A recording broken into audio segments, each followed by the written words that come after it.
Thank you very much, gentlemen. It's time. We're going to Sandhawk. It's time for the jungle as we head over to the commentary team. It's game number 4 here of PGC.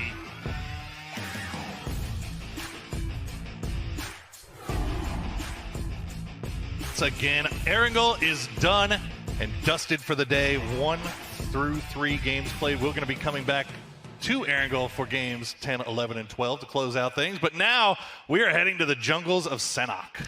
Yeah, and we're going to see who's going to be the king of the jungle. Toffee's saying potentially it might be Lazarus, and they finally showed up in match number 3. Will they continue that here into Sandhawk for match number 4? And one thing I want to point out going into this game now, Bro, is at the end of the game, at the conclusion, we're already a third of the way through. It goes by so fast. It does. And it really means does. for the teams that are at the bottom end of the standings, they need to find some kills and points in this game. And that's the thing, is you look at this lobby, every single team in this 16-team lobby is capable of having a game like Lazarus just had, or like Gen G had in the first 2 games. Every single one can have one of these big multi-kill wins. The question is, can they do it in time? Pinat? Pinat? Hello? FaZe and Tempo Storm are going to be playing a game of cat and mouse potentially at Painan. Malouk with a nice little barrel roll onto the top of the building. M416 early for 80. I wasn't expecting this to happen so early. For both of these 2 teams, this is such a vital exchange as Uber gets Malouk. Tempo Storm, well, the day goes from bad to worse. They're sitting in last place right now. This is maybe not the play that they should have taken. Making their way across. This could, this could turn into a 3-way fight real quick. Double tap from JRY onto Profi. He's going to fire back, but then goes now for the first aid kit. No nade, only 1 smoke. So utility is short there for Profi. Oh, easy, so close to Shy and he just pops up out of the grass. Nice spray down. Oh, return fire though from Leo. And it's 1-for-1 between GEX and QM. Profi gets Liga. So QM coming off worst best right now. GY White finds Nerf at the rock, has only 1 nade, needs to be perfect with it. Genesis pushing up, QM, disastrous position here, getting pinched from both sides. Nerf had a huge flank coming through. Profi's going to find GYY. H went down to about 50% health. He's going to have to stop and heal up. Is Wu Fang now the last remaining member up, and he's trying to run. Squad, but GEX is still spread out. As we see Tempo and FaZe also started to pop back off again. With 2 in here, Alo and Luke 12. They are going to pull off actually perfect timing, but they still don't know that T1 are close by. Adder's going to open it up. Wow, that was so quick. Tried to go for the transfer onto Luke 12 rather than the flush. Now primes the frag grenade. Luke 12's in a world hurt. He's immediately knocked down. T1 clean and precise onto Lazarus. Off the back of a decent game in match 3, they're down to 2 players into match 4. Lazarus in a really rough spot there. They had to do something to try to get away from the guns of Na'Vi, but unfortunately they over-rotate a little bit too far, run right into T1. That's going to be them down to 2, but fortunately for them, it looks like Purdy Curdy and Uncivil going to be able to make it in just fine. VC finally deciding to join the game. Well, it is only phase 2, so it's still only 1 damage, or roughly 1 damage per second. Well, they're sitting on a ton of health here. I mean, you can see 10 bandages, 3 health kits. They should be all right. They're coming in for, it looks like a long wrap all the way around to the east side, so smart play, realizing that the north and the west most likely going to be pretty packed right now. You just wonder where they're going to decide their entry point, though. Will it be into Na'Vi? That could be disastrous, potentially. Zentisace will find themselves a crate, at least for Joy. 24 seconds till phase 3. Will this continue on to Quarry? If it does, W-click for him, still holding their previous positions from what we saw before. So is FaZe and Genesis as well on the other side. As we go back over to T1, who have potentially found the last 2 members of Lazarus, Purdy Curdy and Uncivil waiting. They've got the information on T1. This time, things have turned around. Never mind, it hasn't at all. Uncivil spotted immediately by Jeff Locker. Only Purdy Curdy remains for Lazarus inside of the hut. Circle goes north. Quarry's still in, it's on the south side. GX actually a really decent compound on the north side of Quarry. Na'Vi are going to pull back as well, just to the west of Barn. Also, we're noted FaZe Clan held 4 up still. They have a compound just to the west of Quarry right now. As GEX going to turn their attention to T1. Adder is going to get down and flushed by Purdy. He's going to get 1 point for Lazarus, even though they do go out in 16th place. 1 point enough, though? I don't think it is. It's not good enough for Lazarus. They won't be happy happy with that performance on Sandhawk. Na'Vi and Gen G. Bestalot opens it up with a knockdown onto Esther. Aduzi holding the backside as Taman just throws in a wild nade. He doesn't have the information, but he was just trying to find some. You can see how close Aduzi is to pushing on to Gen G as Loki goes for the revive onto Esther. Actually holding in pairs of 2 for Gen G. It's huge for them to be able to get that res off. Na'Vi not in a position to really push the down. So you can see they've instead taken that time to spread out and kind of wrap around the entire squad here. Nades continue to be thrown out. PO's only got 1 more remaining. Gen G started so well in the first 2 matches. Match 3 was only 1 point. Potentially, if they get wiped by Na'Vi here, it might be back-to-back 1 point. Oh, headshot from Bestalot, but it's not enough to get the knockdown. PO, 32 health, throws out the nade, but again, it's wild, it's not precise. It's not towards a Na'Vi player. And Bestalot is able to still hold his position for Na'Vi. Minute 20 seconds still phase number 4. As a lot of teams haven't actually moved that much here based off this phase 3 circle. Aduzi still holds the angle. Still has 2 smokes. And there's one, or actually a couple of smokes here in the center of this compound, but they are starting to dissipate shortly. Yeah, no grenades left for the front man here. Aduzi has spent everything. Bestalot looks like he's still trying to throw stuff. That's going to be a smoke for right now, but Gen G is completely surrounded. Look at this. Senya is going to get the down onto Loki, and this could be the signal for Aduzi to go. PO was making the mad dash, and he gets knocked down by Pokemoloid. Na'Vi have turned it around here onto Gen G. Taman and Esther, all that remains still inside of the main shack. And that means Senya's being able to move up. And Na'Vi can potentially send Gen G backing out super early, potentially with 0 kills, Poro.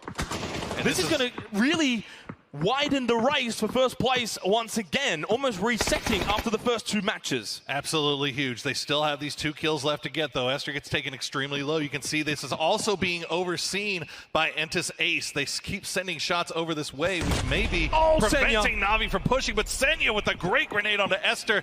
Taman now the last one up. Oh, he doesn't quite make it into the window. That might have actually gone to the back room and got Taman holding the window position. Na'Vi have dealt with 3. 1 remains. It's Taman. This fight has dragged out, but because they're at the compound, no one's actually pushed up to them. There's our phase 4 circle. It's good news for Na'Vi. Once they deal with Gen G, they've got the compound as well. This might just be their game. Nade thrown in. No, never mind. It's a smoke. And now they're just going to push in, though. Bestalot with the QBC. He's going to stop that revive. Na'Vi send Gen G out in 15th position with 0 kills, 0 points. And again, for first place, stays at 43. The target remains the same. Big plays coming out from Na'Vi there. They have center compound now, or as center as you're going to get here, and they take out Gen G in the process. Huge news for everybody in the entire game as we see Rumblers now trying to figure out how they're going to make their way in from the south. Antis Force pushing up towards the buildings of W-Click and 4AM. FaZe have actually vacated. That's where Rumblers have pushed up to. Still no movement from Genesis. This is around the Quarry region. TSM out to the west. They might find themselves pinched between FaZe and potentially GEX on that compound if they don't push into the compound and take the fight early. FaZe will be pushing up from behind them, trying to cross the road first though without being spotted by either Rumblers or Genesis. Again, North America always just seems to find North America. Cherry popping with a knockdown onto Sharp Shot as Gustav does in fact spot Mexi. Yeah, the south side is an absolute mess right now. TSM holding court over things from this kill side. You can see they're getting the downs on a FaZe. FaZe trying to make their way up, but TSM has such good positioning right now. Multiple lines of sight onto this. FaZe, I know FaZe Sunday is a real thing, I believe now, but you don't want to leave it all to FaZe Sunday. You've got to get some points here today on Saturday, and right now they're not getting any. As 8C will go down, only Uber and Fuzzface remain. They need to still push into the circle. They haven't even achieved that yet, and that blue is moving. 57 seconds till phase 5. TSM in a better position, but they're still not in a grand position either. But they're in a spot where they can wipe out the rest of FaZe. Microfry pushing into Quarry. This is less than ideal. Zampa's been knocked down though. Sharp Shot extremely low, and the last one standing for Tempo Storm. On the bottom of the overall rankings with 4 points, and they will remain on the bottom of the rankings with 4 points. Rumblers still have 3 up. They have the time here to get the res onto Cherry Poppins. Once they do, they have to get across the street that's being overseen by Genesis. They are not out of the woods by any means just yet here. Uber, this is a rough spot to be in for both himself and Fuzzface. TSM still holding higher, watching, waiting for FaZe to make their move. They might just give this up and say, you know what, we don't have a play here. Side of the blue, deny points to TSM. It's not very nice, but it is a play, and probably the only play that FaZe had. South we go towards WClick in 4 AM. 4 AM have been catching up to Gen G so far after those first 2 games. This might be the game where they might almost tie them, Poro, if it continues in this sort of direction. This is really rough here for Rumblers as you see what they're having to push into. Entis Force has the low ground. WClick has the compound on the west side of the street. 4 AM, meanwhile, just sending all types of shots across the way. FaZe have moved, by the way. They're not going to die to the blue. They were just healing up, trying to wait for TSM to move. Coming in extremely late. They actually might go into Genesis as Cherry Pop and Micro Fright both eliminated separately. ZGG and Kale. And just Force inside of North Quarry. Buzzface knocked down. He does get a return from Uber. Finds the flush onto Profi. It's 1 extra point that they wouldn't have got, but they still go in 12. And it's still not enough. And TSM with 5 kills now, thanks to Rory. H-Win's close by. That might make it kill number 6. H-Win's just going to run for it. He's going to play the cliff's edge. Trying to stay alive for a little bit longer, but you can see nice goal. Going down there just exposes you to a whole different team. And this is where TSM have got to be making sure they're not kill happy. They've got to go for position as well. They're still out to the far west. We've seen Gustav knocked down by Xiao Lu. 4 AM, great position as a doozy finds a double onto Domu and Summer. They're going to be cleaned up by Pokemolodo and Alpaca. Mickey with a nade towards Tide. Will be this potential to clean him up? Yes, it will. Mickey confirms the kill for Ace. Na'Vi coming alive in this game, and you love to see it here as they still have a compound in on the very northern side. It's going to be a question of whether what this next circle ship cuts out. If it cuts out the south side, it's going to be crazy. Over towards the northwest, GEX and T1. Indigo resing Rory. Quick shots coming out from Akkad. Able to get shot away. Cade knocked down as well. GEX down to Sophia. Sophia is inside of the circle in the compound as well. Gustav knocked down again. That's his second knock. That's from Forever. 4 AM doing a lot of work from that higher ground position in that compound south, just near Quarry. It is quite elevated compared to, say, for example, WClick. What this is going to mean is WClick are not going to be able to really get kills because they don't have the vision that 4 AM have got, which is why you're seeing 4 AM in the kill feed. It's why they're now only 11 points behind Gen G on the total rankings. 10 teams remain at the 19-minute mark of Sandhawk match 4. Sophia holding on for dear life as Akkad is kind of doing the same for T1. Na'Vi, this is their game so far now. Iroh's eliminated by Wufang. Oh, Wufang's still alive. Doors open, bye-bye. Oh, good night, sir. Sophia going to be taken out quick there by Akkad. That's 7 kills now for T1, turning up now in Sandhawk. But Wufang, as we were mentioning, the last player alive for QM from quite some time ago, has just been hanging out in this compound, or this shed, rather. Oh, spots Michael too as well. Wufang from a high ground position is smoked up. Inside, jumps out. Michael going for the first aid kit, 30 health. Wufang is almost like James Bond at the moment, just running around, trying to peek and shoot from every angle. Just going to vacate the area completely. Try and stay alive. Get into the placement points. Senya knocked down by Mickey. The nade from Michael. He doesn't realize, though, that it's been vacated. He throws another one, still expecting, because he hasn't landed the first 2, he actually still thinks he's in there. Wufang managing to stay alive. He's playing the rocks. Look at this Na'Vi, though. Oh, no. Things have turned completely against them. They had to wrap around the north side, but they ran into... Well, they didn't run into anyone. Entis spotted them from the other side of the map. This is Sandhawk after all. The angles and the way that the terrain is means you could be completely eliminated from the other side of the map without even realizing it. No chance for Akkad. Pokemolodo stays alive for Na'Vi. 5 kills, gets them into the top 7 teams remaining. Make it 6 now, because there goes Michael. Finally, stayed alive long enough, though, for TSM to at least get some extra points. At one point, it almost looked like he might go at 9th out of 5 teams.